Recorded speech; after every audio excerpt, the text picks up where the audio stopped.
Hello mga kaurag, mga kalapatid. May sisilipin lang ulit ako yung dating tiningnan ko yung dalawang inakay na ibinenta ko kay Boy. Boy, silipin ko ulit yung yung kalapati mo Boy. Yung sisiw. Ito mga kalapatid, so silipin ulit natin mga kalapatid. Ayan o, malaki na siya mga kalapatid. So, ayan yung dalawa.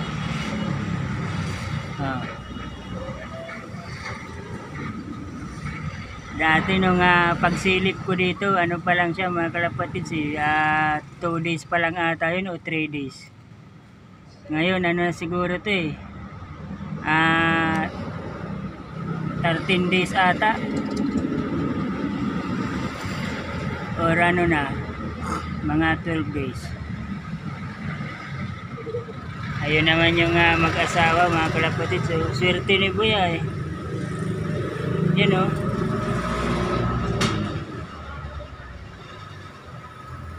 Malaki kasi yung kulungan niya balang araw magpapagawa rin ako ng ganitong kulungan mga kalapatid. So medyo malawak-lawak kasi yung kulungan niya Papagawa din ako ng ganyan mga kalapatid.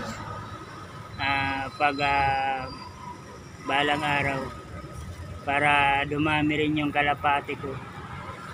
Lalo na magaganda yung kalapati ko kulay puti tapos brown Pero ito ano to black checkered Ito rin yung mga paborito ng ibang mga nagkakalapati, mga black checkered. Ako kasi hindi ko to paborito kaya binenta ko na lang kay Boy.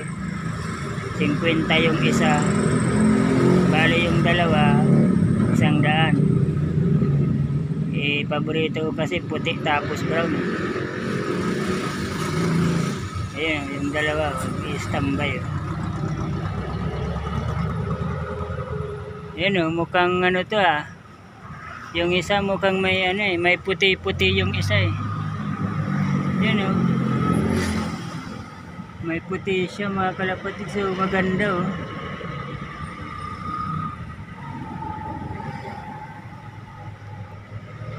Pero magbabago pa ang kulay niyan mga kalapatid ano pa lang kasi inakay pa lang Magbabago pa yan siguro mga 2 buwan magbabago pa yan. May puti-puti sa likod kasi yung ina niya mga kalapatid, yung ina nila may puti yung pakpak. Yan yung ina nila yan. Kasi yun yung ama, yung black checkered. Ito naman yung checkered, yung babae. May puti ang pakpak niyan maganda ang pakpak niyan Napakaganda ng pakpak niyan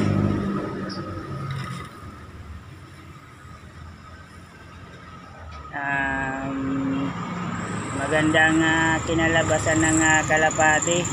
Medyo healthy yung dalawa Napaka healthy yung yung dalawang inakay.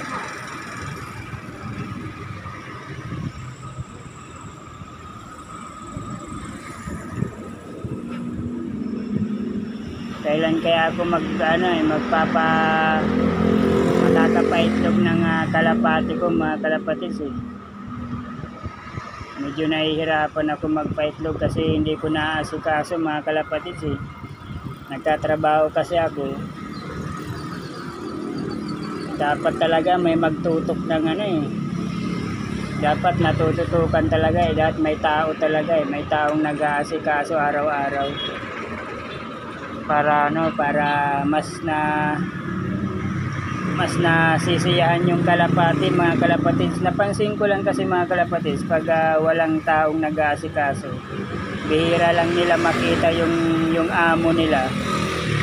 Parang hindi rin sila natutuwa, kumbaga hindi rin sila nasisiyahan sa sarili nila Pero kapag may nag-aasikaso talaga, araw-araw nakikita yung amo. Yun napansin ko lang yun mga kalapatid sa mga mag-iibon. Kasi ako matagal na yung binigay sa akin ng mga kalapati na yun eh. Hanggang ngayon hindi pa ako nakakapaitlog. Pero pinapakain ko naman sila. 'Di ba? Hindi ko naman sila pinapabayaan. Yun siguro yung dahilan. Kasi nagtatrabaho ako kaya hindi nila ako masyadong nakikita. Walang nag-aasikaso masyado. Ganun din pala yung kalapati, mga kalapatid, kapag wala silang nakikitang amo, hindi sila masyadong prepared sa sa pangingitlog nila. Nakukulangan siguro sa pagkain kasi nagtatrabaho nga ako. Pero iniiwanan ko naman, mga kalapatid, ng pagkain eh. Iniiwanan ko naman eh bago ako nagtatrabaho. Siguro talagang gusto nila yung nakikita nila yung amo. Yun yung napansin ko sa mga kalapati ko eh. Magaganda pa naman yung kulay puti tapos kulay brown. Kumbaga lalo na yung puti talagang malinis talagang tingnan. Pwedeng pang display sa bahay. Tapos pag pinaparonda mo maganda yung nasa itaas sila. Kulay puti eh, maganda eh. Kaso talagang masilan pala yung mga kapag hindi nakikita yung amo. Masilan din pala yung mga kalapati. Kailangan nakikita araw-araw yung amo. Kagaya nito ni Boy. Ito si Boy eh. Lagi siyang nandito sa bahay nila, mga kalapati. So, kaya nakikita yung nakikita nila lagi yung amo nila. Ako kasi hindi, bibihira lang eh.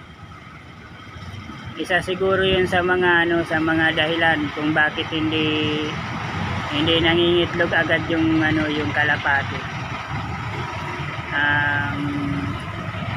Abangan nyo ulit yung aking update sa aking kalapati rin doon sa bahay ko, yung mga puti tapos kulay brown. Sana mangitlog na rin yun. Abangan nyo ulit yung aking mga susunod na vlog tungkol pa rin sa pagkakalapati, mga kalapatids. Maraming salamat. Good health na lang tayo lagi. Sana tuloy pa rin yung pagkakalapati natin hanggang sa tumanda tayo, mga kalapatids. Bye.